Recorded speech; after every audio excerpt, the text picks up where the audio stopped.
সূরা বাকারায় রব্বুল আলামিন সুদ সম্পর্কে নিজে আলোচনা করেছেন, আহাল্লাল্লাহুল বাইআ ওয়া হাররামার রিবা। আল্লাহ ব্যবসাকে করেছেন হালাল, সুদকে করেছেন হারাম। সুদ আরবি যে শব্দ রিবা, রিবা শব্দের অর্থ হল অতিরিক্ত। রিবা শব্দের অর্থ হল অতিরিক্ত। আমরা বাংলায় সুদ বলতে যা বুঝি, আরবিতে রিবা বলতে শুধু তাই বোঝায় না, আরবি রিবা শব্দটা আরেকটু ব্যাপক, বাংলা সুদ শব্দটা একটু সীমিত। বাংলায় সুদ বলতে বুঝি আপনি আমার থেকে ঋণ নিলেন, কিন্তু আমি শর্ত লাগিয়ে দিলাম দেওয়ার সময় যেই কয় টাকা নিয়েছেন তা দিলে হবে না, বাড়ায় দিতে হবে। কত বাড়ায় দিতে হবে? যে আমি বলে দিলাম যে 1000-এ এত বাড়াতে হবে, লাখে এত বাড়াতে হবে, 6 মাস পর দিলে এই পরিমাণ দিতে হবে, 10 বছর পর দিলে এই পরিমাণ দিতে হবে। কখনো চক্রবৃদ্ধি হারে হয়, অর্থাৎ চক্রবৃদ্ধি হার মানে কি, যে 10,000 টাকা সুদ নিবেন, 1 বছর পর সঙ্গে 1000 টাকা যোগ হবে, মানে 11,000 টাকা।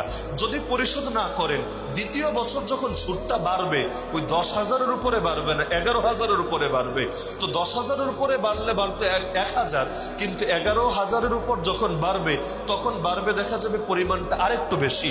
এভাবে বাড়তে বাড়তে বাড়তে একসময় এমন হওয়া হবে যে মানুষ জায়গা জমি বেচে সুদই দিতে পারে না, আসলটা আর কবে দিবে।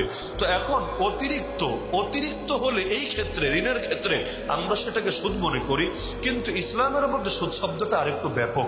যেমন আল্লাহ নবীর হাদিসের মধ্যে আছে, কেউ যদি খেজুর দিয়ে খেজুর, আটা দিয়ে আটা, জব দিয়ে জব, অথবা সে লবণ দিয়ে লবণ, এগুলোর লেনদেনের ক্ষেত্রেও কম বেশ করে, যে দুটোই প্রোডাক্ট একই, কিন্তু 1 কেজি দিয়ে 2 কেজি নিচ্ছেন, অথবা 2 কেজি দিয়ে 3 কেজি আদায় করছেন, কম বেশ হচ্ছে, তাহলে এই ক্ষেত্রেও কম বেশ করা জায়েজ হবে না, এটাও সুদি হবে বটে।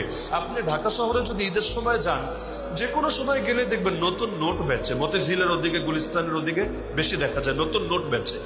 আপনি পুরান নোট দিবেন, তবে 1000 টাকা দিলে আপনাকে 1000 টাকা দিবেন না, বেশ কম করবেন। আপনি যদি তার থেকে নতুন নোট আনতে চান, ধরেন 20 টাকার কচকচে নোট, 50 টাকার, 10 টাকার, ঈদের সময় অনেকেরই কাজে লাগে, সেলামি দিতে হয়, বাচ্চা কাচ্চারা খুশি করতে হয়, তো দেখা যাবে আপনি 1000 টাকার একটা নোট দিলেন, বিনিময়ে সে 20 টাকার বা 10 টাকার বা 50 টাকার কচকচে নোট আপনাকে দিবে, কিন্তু গুনলে দেখবেন একটু কম আছে। আপনি 1000 দিলে সে 900 দিচ্ছে, আর আপনি 1000 আনতে চাইলে তার 1100-1200 দিতে হচ্ছে, একটু বেশ কম থাকছে।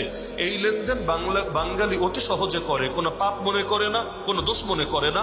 অথচ আল্লাহ নবীর হাদিসের আলোকে স্পষ্ট এটাও সুদ হবে, এটাও সুদ হবে। টাকা দিয়ে যখন টাকার লেনদেন করবেন, নতুন নোট দিলেন না পুরান নোট দিলেন বিষয় না, কারণ নোটের নতুন আর পুরানের কারণে দাম বাড়েও না, দাম কমেও না। দোকানে 1000 টাকার নতুন নোট দিল যেই মাল দিবে, 1000 টাকার পুরান নোট দিল সমান মাল দিবে। তা আপনি 1000 টাকার একটা নোট দিলেন, আর সে আপনাকে 10 টাকার নতুন নোট কম দিল পরিমাণে, যেখানে 900 আছে 950 আছে। ইসলামের দৃষ্টিতে এটাও সুদ হবে।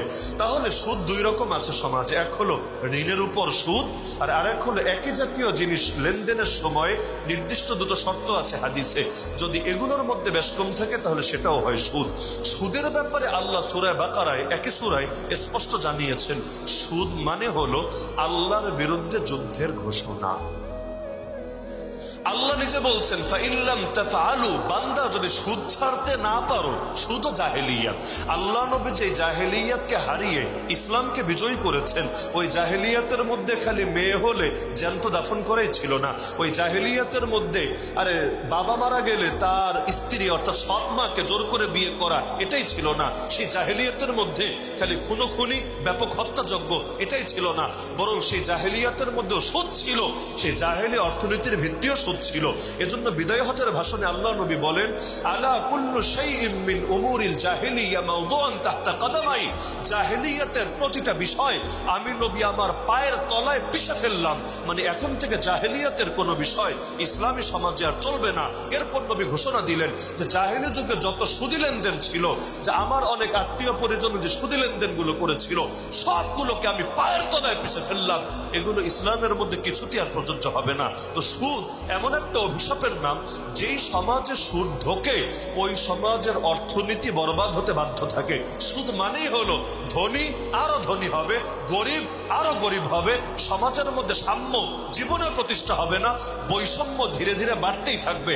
ইসলামী অর্থনীতির মূলনীতি হলো, সূরা হাসরে আল্লাহ বলেছেন, কাইলা ইয়াকুনা দুলাতাম বাইনাল আগনিয়াই মিনকুম, সম্পদ খালি ধনীদের মধ্যে সীমাবদ্ধ থাকবে না, সম্পদ সকলের মধ্যে ছড়িয়ে যাবে। আর সবাই এক পরিমাণ মালের মালিক হবে না, এটা সম্ভব না। এবং এমন হলে সমাজ চলবেও না। সবাই যদি কোটিপতি হয়, ভাই রিক্সা চালাবে কে, গাড়ি চালাবে কে, খেত খামারি করবে কে, মজদুর পাবেন কোথায়, শ্রমিক পাবেন কোথায়? আপনি কোটি টাকা নিয়ে বসে আছেন, বিল্ডিং বানাবেন, কারে দিয়ে বানাবেন? আরে অফিস পরিচালনা করবেন, অফিসের কর্মচারী কই পাবেন? তো সবাই যদি কোটিপতি হয়ে যায়, দেশ আর দেশ থাকবে না, দুনিয়া একদিনের জন্য চলবে না। তো গরিব ধনীর ভেদাভেদ অবশ্যই থাকবে, কিন্তু তার মানে এটা না সমাজের সব সম্পদ অল্প কিছু হাতের লোকে হাতের মধ্যে গিয়ে ঢুকবে আর বাকি সব মানুষ শুধু না খেয়ে মরবে। এই বাংলাদেশে গোটা দেশের যত জনগণ, বাংলাদেশের জনগণ কত? 16 কোটি প্লাস আছে ধরেন। এই 16 কোটির মধ্যে অল্প কয়েক হাজার মানুষ বাদ দিলে, মানে অল্প কয়েক হাজার মানুষের হাতে যেই পরিমাণ পয়সা আছে, বাকি 16 কোটির হাতে ওই পরিমাণ পয়সা নেই। মানে গোটা দেশের মানুষের হাতে সব মিলিয়ে মনে করেন 1000 কোটি আছে, উদাহরণ হিসাবে সবার মধ্যে মনে করেন 1000 কোটি আছে, বোঝার জন্য বলছি, আছে আরো অনেক বেশি, কিন্তু ওই কয়েক হাজারের কাছে 1000 কোটির চাইতে বেশি আছে। এমনকি এই দেশে তেমন ধনীও আছে। বাংলাদেশের এক লোক সিঙ্গাপুরের শ্রেষ্ঠ 40 জন ধনীর মধ্যে একজন, অথচ বাংলাদেশের মানুষ ব্যবসা বাণিজ্য তার আছে বিপুল পরিমাণ বাংলাদেশের মধ্যে। তাহলে সিঙ্গাপুর তো আর বাংলাদেশ টাইপের কোনো দেশ না, অর্থনৈতিকভাবে এর চাইতে অনেক সমৃদ্ধ দেশ। তো বাংলাদেশের কোন পর্যায়ে থাকলে বেচারা সিঙ্গাপুরে 40 জন শ্রেষ্ঠ ধনীর একজন হতে পারে? আর এই দেশ থেকে যেই পরিমাণ অর্থ পাচার হয়েছে, যেই পরিমাণ অর্থ পাচার হয়েছে, তাহলে ওই অর্থগুলো দিয়েই যদি ঋণ পরিশোধ করা হতো, তাহলে বাচ্চা জন্ম নিতে দেরি মাথা পিছু ঋণ 1.5 লাখ হতে, এই যে আজিব এক তামাশা, এটা জিন্দগিতেও হতো না, বরঞ্চ এই দেশের সব ঋণ ওই টাকা দিয়ে পরিশোধ করা যায়।